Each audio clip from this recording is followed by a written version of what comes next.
All right, we are live. As we said, we'd do it at 7:30. Now we're live. What's up, my friends? Check, check. Hello. Pre-show roll. What's up, people?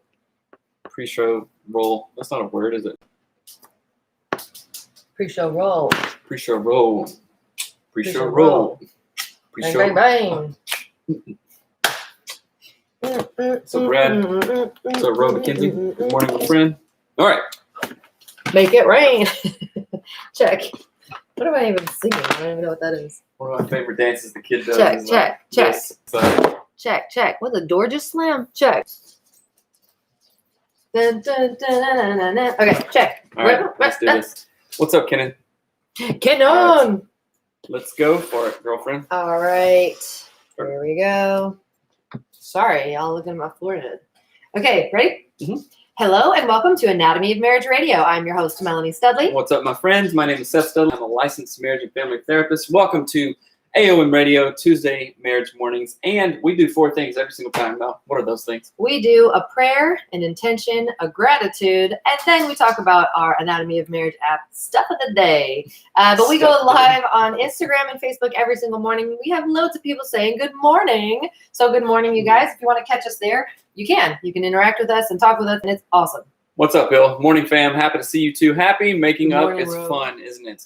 That's Yeah, right. That's right. It You is. were so incredibly helpful to us. You have no idea. Yeah, thanks, Bill. So, all right, let's start it out with prayer. Dog just narfed my butt. Ooh. Go ahead. That's a Go ahead. I haven't heard of. Thank you, God, for your blessings. Thank you for the show. Thank you for this day. I pray that we are helpful to other people that listen, and also in return, we get the help that we need. And I pray that we all grow on the same plane together, and we attract goodness in all that we do. Thank you. Amen. Amen. All We right. encourage you to pray and do the intentions and gratitudes with your partner. It's a game changer for marriage. It's easy to do. That's right. Were you going to say something? Intention. Go for it, man. Dang it. This is a behavior You always make that you want to have in your marriage, Yeah. for your marriage, not your to-do Right. list. I intend to be in spirit with you. There's some residual stuff from yesterday probably that I'm just like, ego's kicking in a little bit. And I'm like, hey, get out of there. You know, so I intend to be in spirit with you today, Okay. right? And to be, because remember after I chose, or spirit chose me to be in spirit and out of ego like a couple weeks ago, and how it was just really different and amazing. I think that I got out of that, and my intention is to get back there for myself, but also back there with you, because it was literally like cloud 9 almost, and it was 9,000. it was 9,000, and it was trippy and amazing, and my soul longs to be there again, like literally. Be there. So that's my intention. Be there. It's easy. It's easy.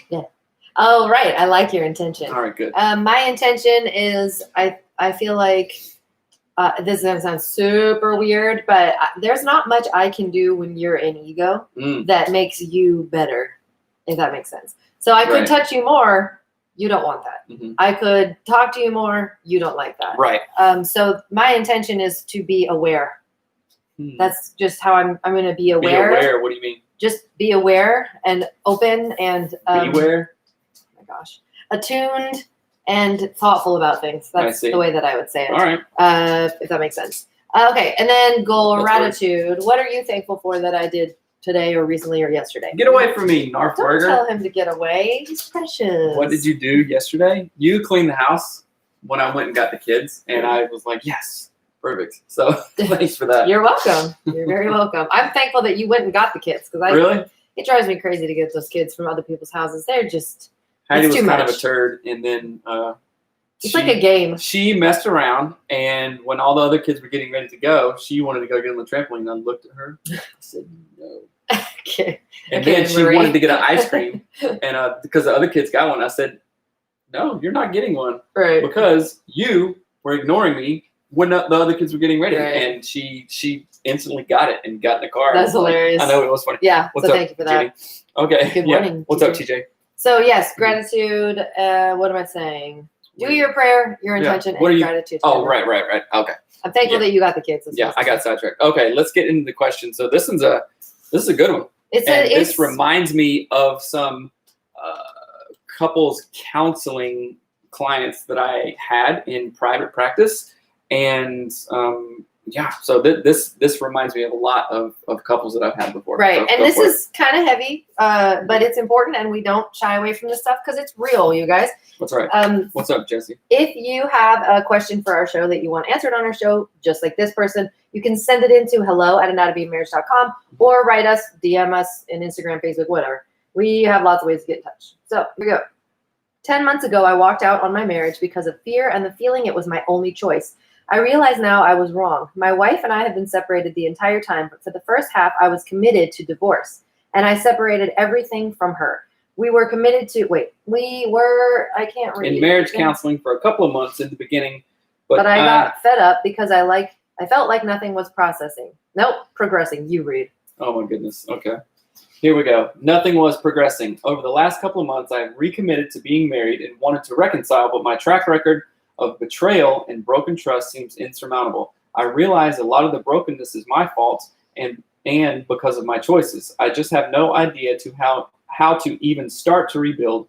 We're going to start going back to marriage counseling, and I realize this is going to be a really, really long process.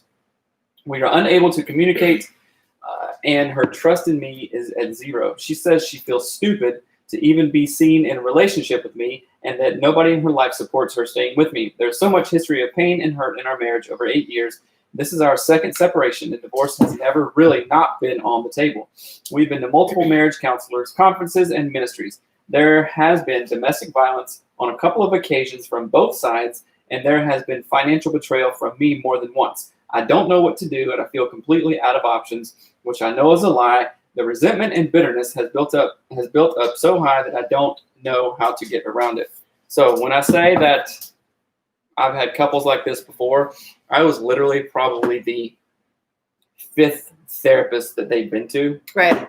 And these folks even went to John and Julie Gottman. That's crazy. Which was bonkers, right? Right. I'm like, and you're coming to me? Are you kidding me? The Studley? They're going to the stud. Right. But I worked with them for over a year and a half, and it wasn't good. I'll say that. Right. So, man, this is a lot of stuff, and several red flags kind of jump out in front of me, and I don't want to be the counselor to say, and you might have a different opinion here. I don't want to be the counselor to say, man, sounds like it's done. Right. And I've realized a couple things in my life, and there are some things in our lives that literally just can't be undone. Mm-hmm. Right. Your dad says sometimes when I work with homeless populations and stuff like that, it's like, you cannot unsee what you've seen. Right. And if you decide to unsee what you've seen, then you're literally delusional. Yeah. Right. Turning your back on.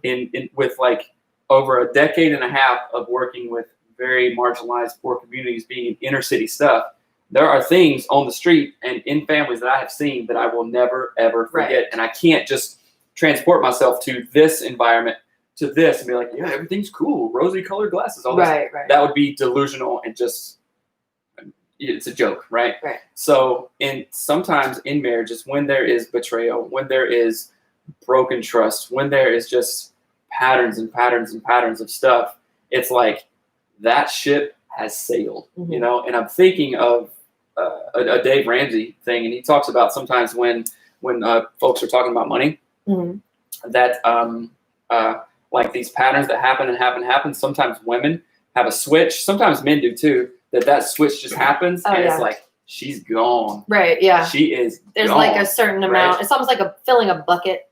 There's a certain amount, you fill it, then all of a sudden it's full. Right. Out. Peace out. I'm not going to come back. It's literally like a machine. Like, just think of it as a piece of metal that has been strained so much and so much, and it just literally cracks. Like, if you ever seen a big, thick piece of metal, I found one in our yard yesterday. Remember that thing? Yeah. Oh yeah. And it was rusted out, but it was a piece to a machine that literally had cracked and broken. Right. And you aren't going to fix that. Right. Well, you can melt it. You can melt it down. You're starting and try to weld it back 100 times, but it is forever changed. It's forever damaged, and it is. Right. it's broken. Well, and there's so this reminds me of season 1 of our podcast. If you did not hear season 1, it's literally our story told in this highly produced, amazing, I'm in love with it fashion. And one of our, Susie was her name. She was one of our people on our show, and she got divorced. And her marriage counselor said to her, you have 2 choices. You either start over in your marriage, like literally start from 0 and you start over while you're still married to the same person, or you just get a divorce. And she's like, I am not starting over with this person. And so it is sort of a powerful question. Like, are you willing to actually start all the way over from, like Seth said, if you have broken something, you've broken trust, you've said, I'm out, divorce time, blah, blah, blah. Like all of that is, I mean, I would be embarrassed to be married to you. And I'm not trying to be mean, but that's how I felt when I was with Seth, when he had lied and looked at pornography. I was embarrassed to be married to you. It felt like a joke, and he did way less than you did.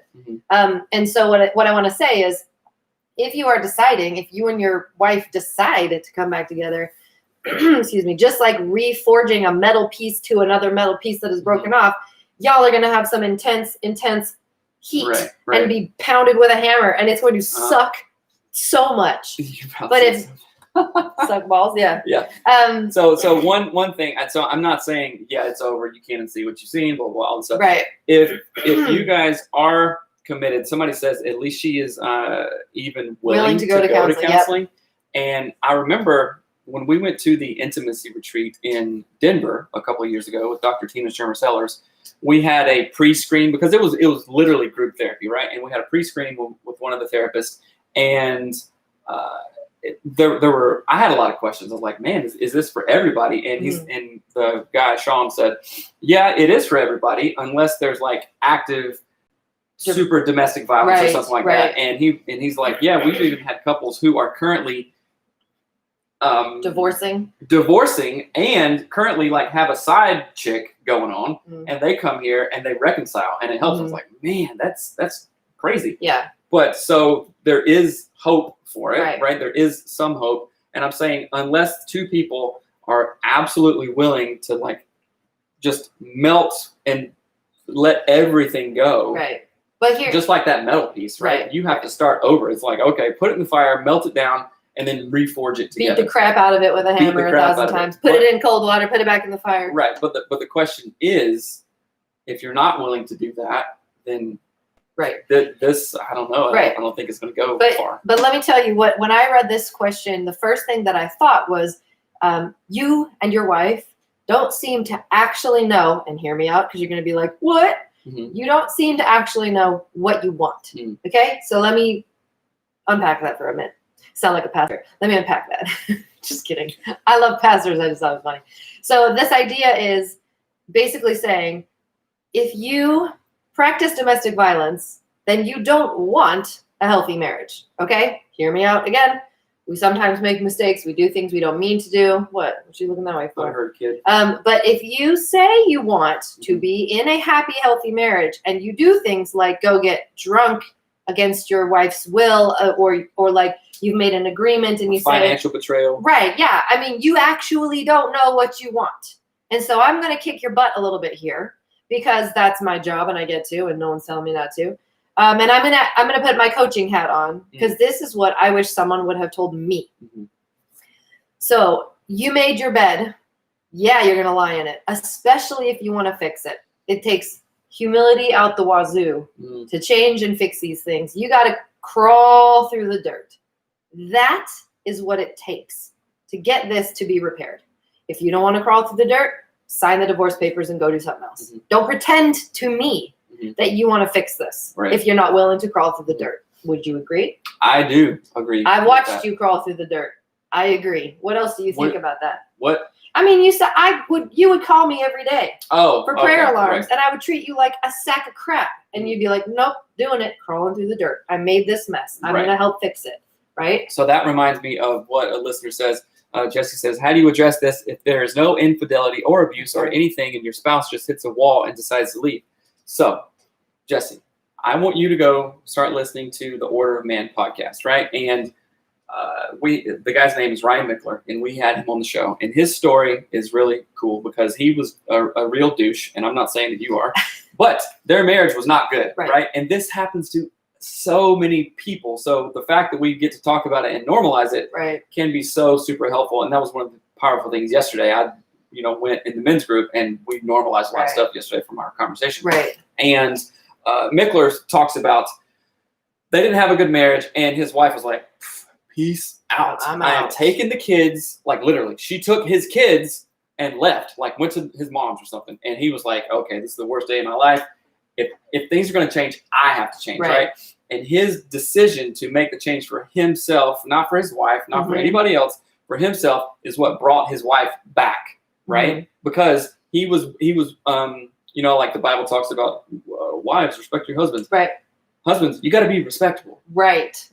You got to be respectable. Nobody owes you anything. Just because you get married, your wife doesn't, you don't get a carte blanche of, that's something fancy. I don't know what that even is. It just means a blank check to like, oh, I'm married. She has to respect me. Right. No, you got to be respectable. Right. So Jesse, I would say go listen to Order of Man, and then change yourself, kick your own butt, and then hopefully she will see and come around. And if not, Mickler said, you know what? If she doesn't come around, I'm going to be the best man I can be for the next for the next and lady. It was his change and his decision to become the best man that made her decide, oh wait, no, I want to come back and reconcile this. This is worth coming back to. Brenda says, after you reforge the metal, you have the choice to put it in a new or different mold. Doesn't have to be exactly the same as before. And it should not be. That is an awesome comment to say, because that is the thing. Like, what you're doing now, the way you're doing it now, or what you've done before, clearly doesn't work. So don't make the same stupid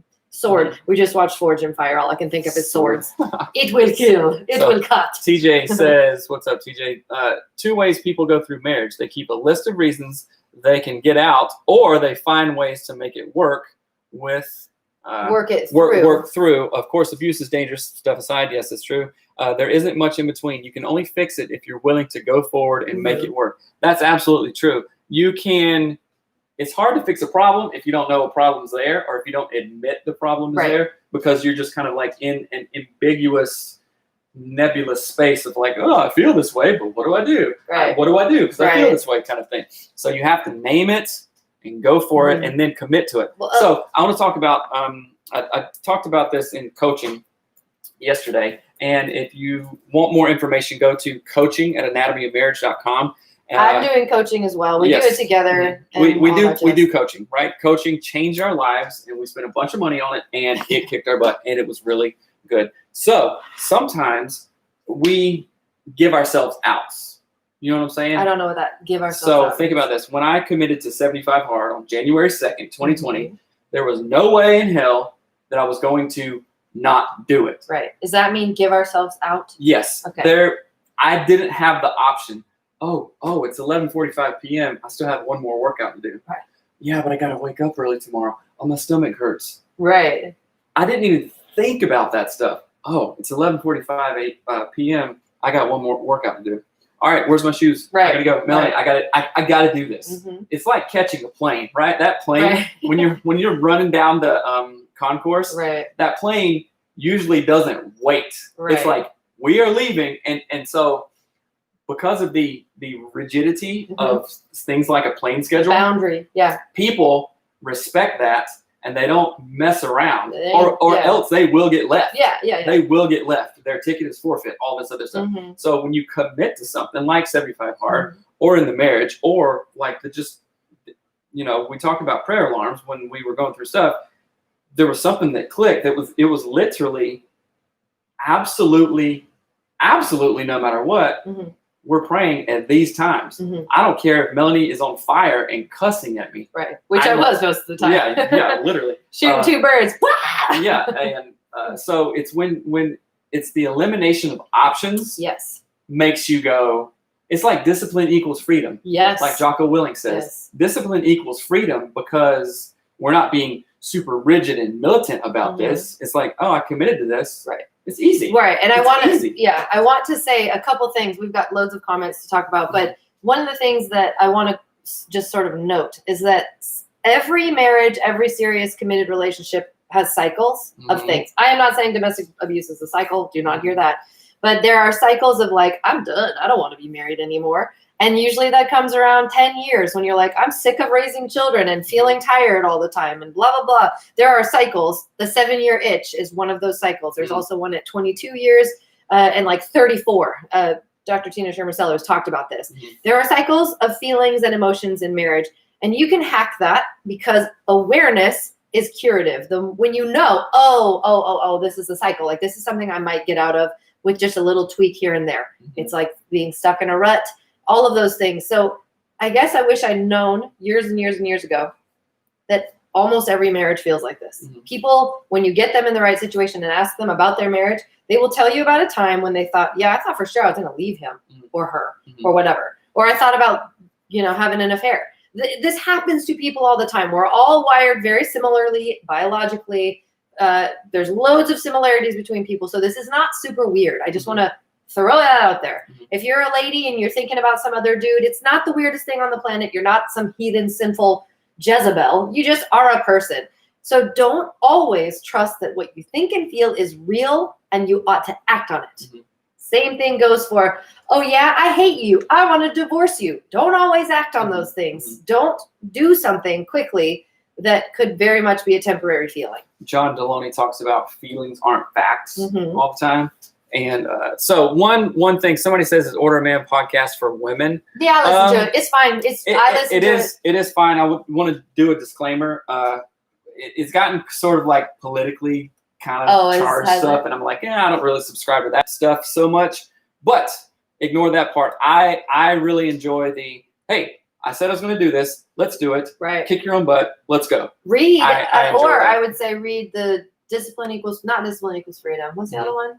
Oh, Fearless says Order Man route has really been helpful for me. That's awesome. It always starts with a decision. It does. And when you start with that decision, think about David Goggins. And if you haven't read David Goggins, he wrote a book called Can't Hurt Me. He was former Navy SEAL and all this stuff. And his story is just bizonkers. It is crazy. And he committed to it, and he doesn't give himself an out. Right? In counseling, sometimes I talk about, the second that we justify something, that we try to justify something, I was up late.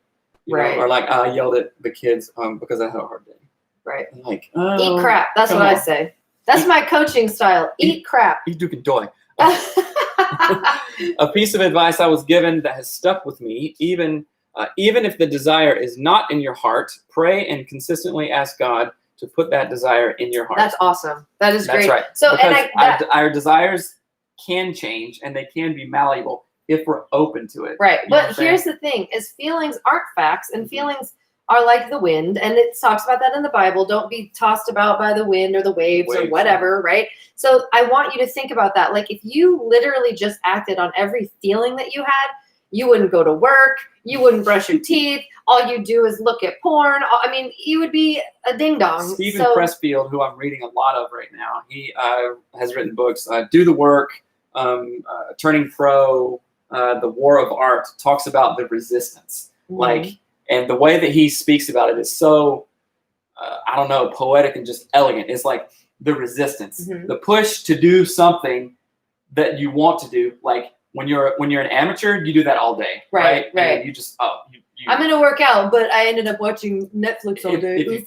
If I feel like it, I will, right? But the resistance is something that you have to fight every day. And me as a man and husband and person and everything that I am just now realizing that, because for a long time, I kind of just had that notion of, when this happens, then we can do this, right? Or like, dang it, am I not there yet? Kind of thing, but with the whole discipline equals freedom stuff and all this, it's pushing against the resistance every day and saying, you know what, resistance, I'm going to show up no matter what. I'm going to smote you, resistance. That's right. That's why, so we're doing the A130 right now that we're kind of developing. We're piloting right now. We haven't launched it for you guys, but we're doing it ourselves right now.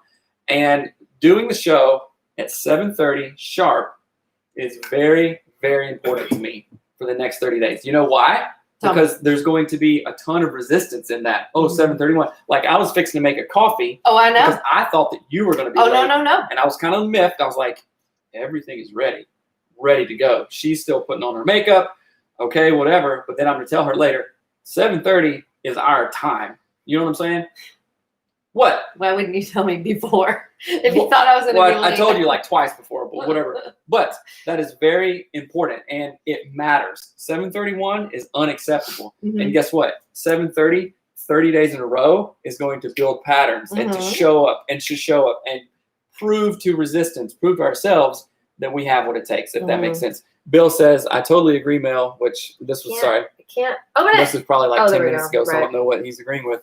When there is a betrayal in a relationship, defenses go up on the hurt partner, and it takes a long time to get trust back. Exactly. Trust takes a long time to build and instant to break. Jesse says, I guess I need to reassess myself and stop thinking about how terrible she may think I am. Open. Come on, open. Okay. I am a great father, a man of God, never been unemployed, always provided, sacrifice a lot of what I like to do for my family. I sometimes give too much, I feel. You know what? I would encourage you to lean into what you're thinking in that reassessment, because, and here's the key word that I picked up, I need to stop thinking about how terrible she may think I am. That may be a reflection of what you think about yourself. Right? Right. So when you dive into, like, you do these things, let's reaffirm them and not be an ego about them, but go, oh, I have done this. And this is a really helpful exercise for me. So if you're thinking in the moment, oh man, she thinks I'm bad, whatever. I want you to reassess the last 10 years of your life. Literally, what have you done? You said you've never been unemployed. You're a good father. You're a man of God. All these things. Actions, our history speaks louder than what we think about ourselves. Do you understand? Mm-hmm. So when I was doing this exercise, like just trying to figure out, like, okay, who am I, kind of thing, identity. Like, I've never really understood identity. It's always been just like, oh, tell me what I am, where to do, what thing. I looked back on the last 20 years and said, what kind of jobs have I had? What kind of friends have I had? Mm-hmm. What are my views on, like, the creative arts, traveling, being open-minded? Oh, okay. Now, then you go back and look at those. I've always gravitated towards marginalized communities because there's something I share with that, right? Mm-hmm. Oh, I've always been in service. I've always been a helper in helper positions. Oh, that's what I am. And that really was able to put the pieces together. So that is a really helpful exercise. Maybe I should make an exercise like that or something like that. To help you figure it out. Yeah, to help you, like, figure it out. Like, maybe an assessment of your history or whatever. I don't know. But Jesse, I would encourage you to do. And Bill says the most growth comes out of pain. Yes. Absolutely. Amen. 1,000 times. And that's the hardest part. Is 1,000 times, yes. Because people don't realize that the people who are the strongest in this world, the people who have done the most helpful things in this world, have used their pain as growth. Mm-hmm. And I often, so I had a lot of, like, actual physical pain as a kid. I had car accidents, splenectomies, surgeries, all sorts of crazy stuff when I was little.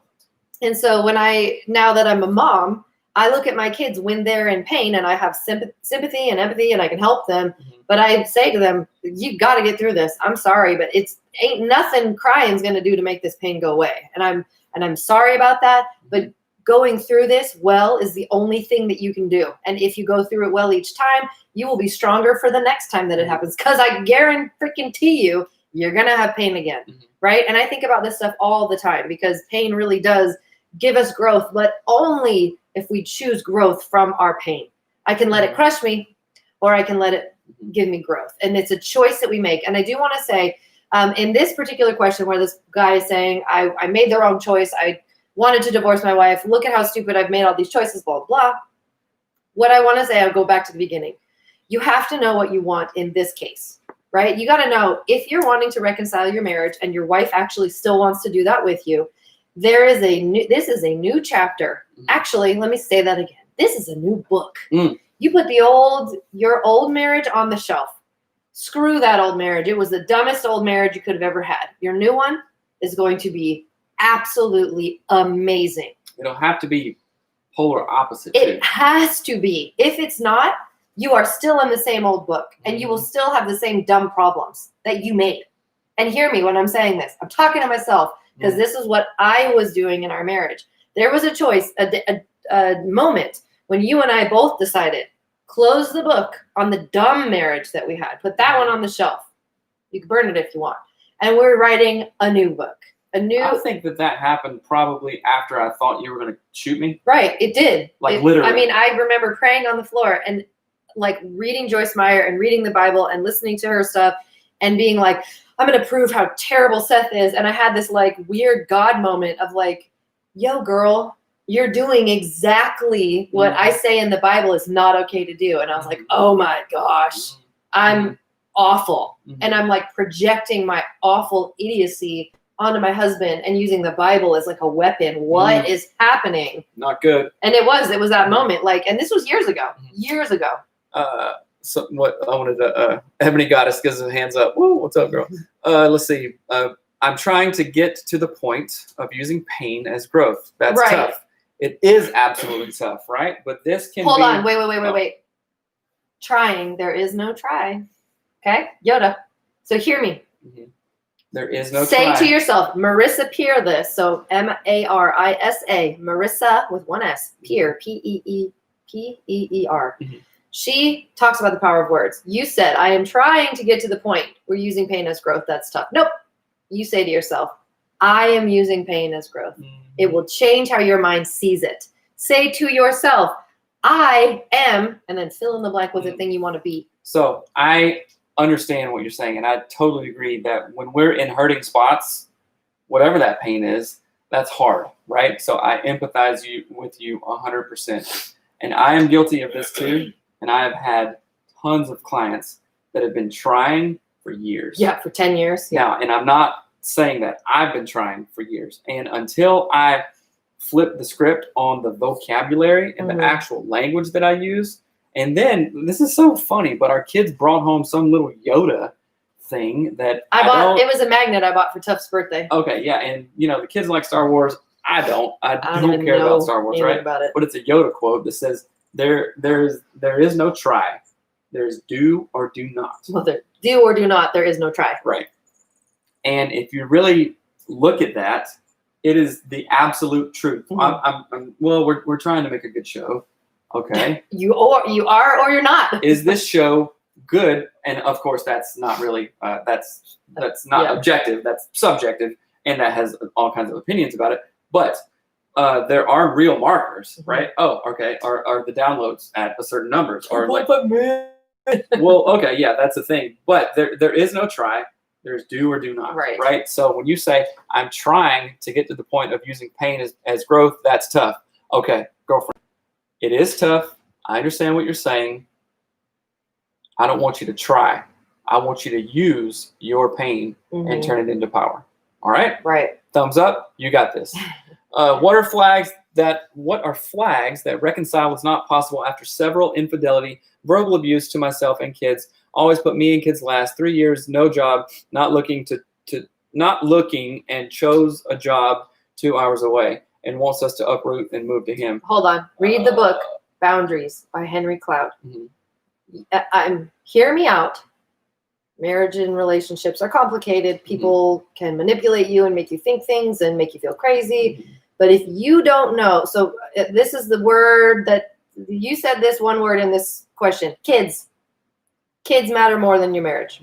If your husband is verbally abusive to you, can't hold a job, gets a job 2 hours away, and you have kids and several infidelities. Right. No, I know that we are all about healthy marriages. We are not just about marriages, healthy marriages. And your children are catching more than is being taught. So you can tell them, be nice all day long. But if your husband is not nice, their father is cheating on you, lying to you, not doing what's right, your boundaries need to be much firmer, like a castle, right? You need to have like a moat and a drawbridge around those children because he is harming them. And I know he probably doesn't know it. He for sure doesn't understand the impacts of his actions, but those are all red flags, what you said, everything that you said. So go to getfaithful.com/anatomy of marriage. Faithful counseling is what I'm talking about. It's a teletherapy. It's online therapy. You can text, you can call, you can do video chats, whatever. Talk to a therapist. Get the help you need. Get the support.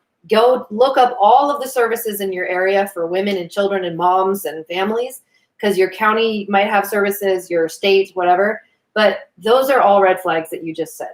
Those are all things that are keys that this is not healthy, this is not okay, this is not safe, this is not good. And I will remind you that this stuff is in the question that we just answered today, right? All of those things are red flags. So in this case of this question, if this dude wants to have a marriage, he can't do any of the stupid stuff he's been doing before. Financial infidelity, bye-bye.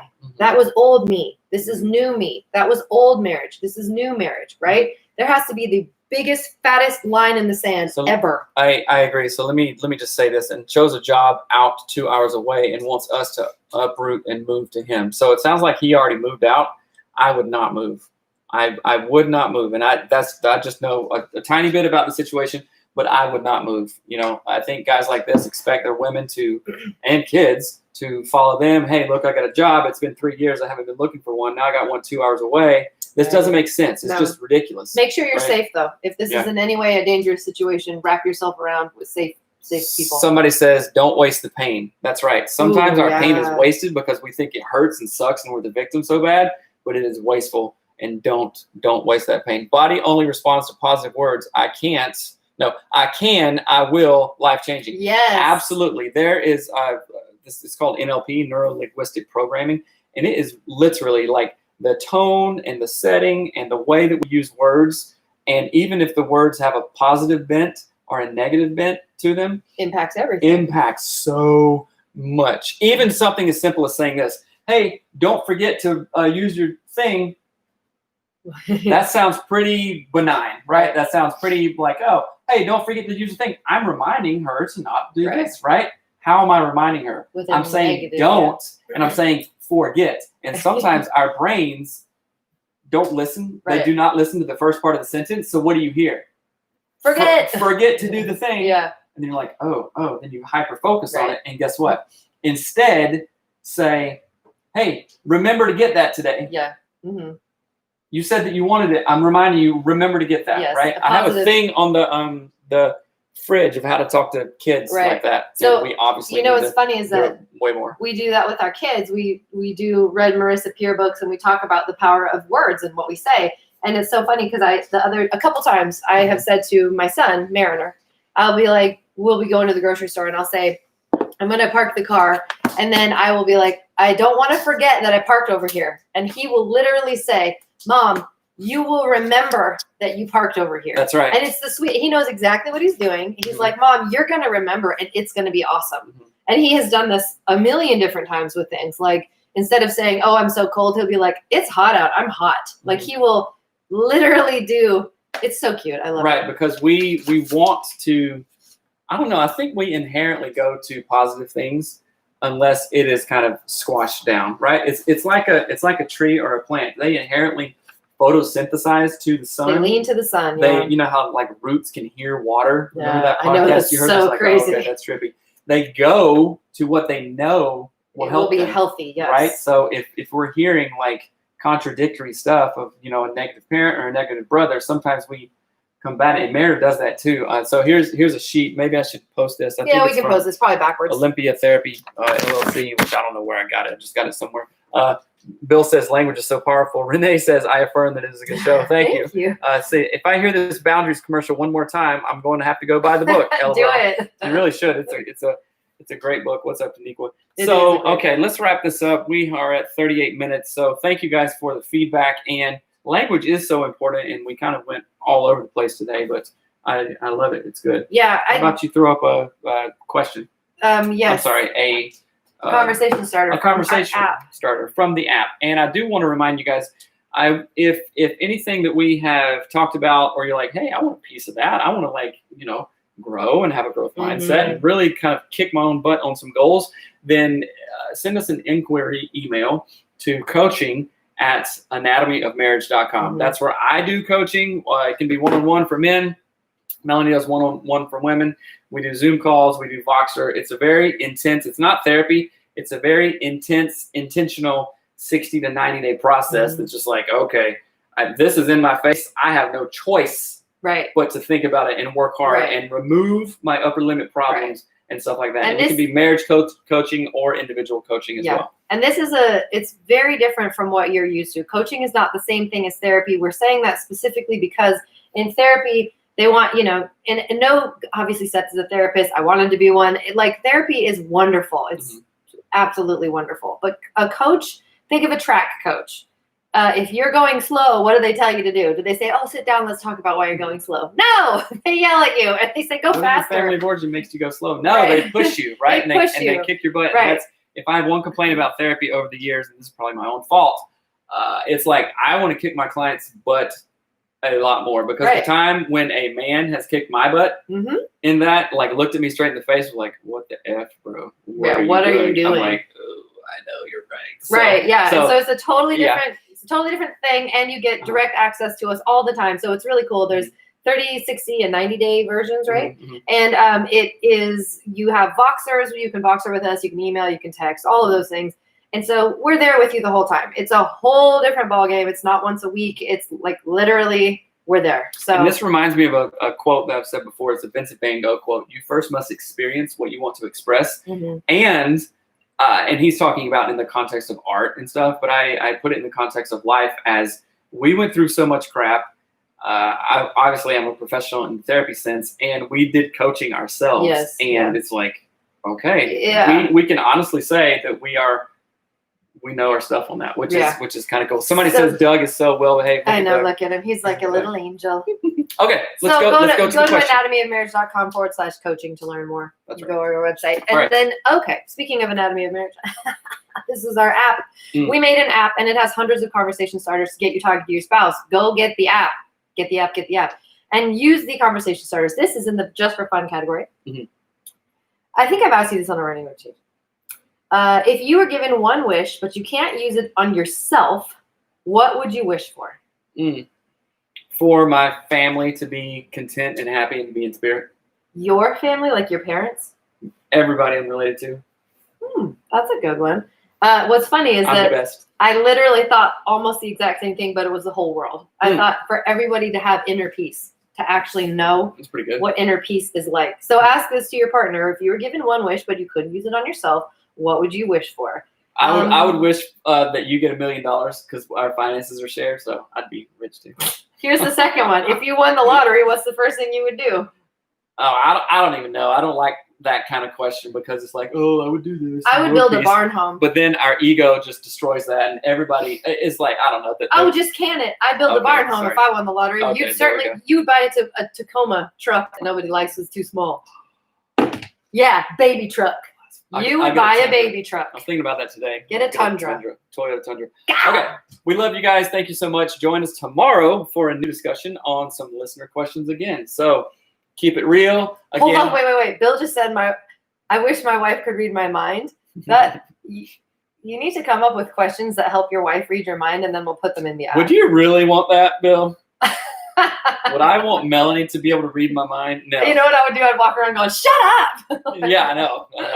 So stop. Anyway, stop. So you guys remember, if you have any questions, go to coaching@anatomy of marriage. Email us at coaching@anatomyofmarriage.com. Check out the app, and also if you need therapy, if you want to know more about the therapy process, go to getfaithful.com/anatomy of marriage, and we will answer any questions that you have.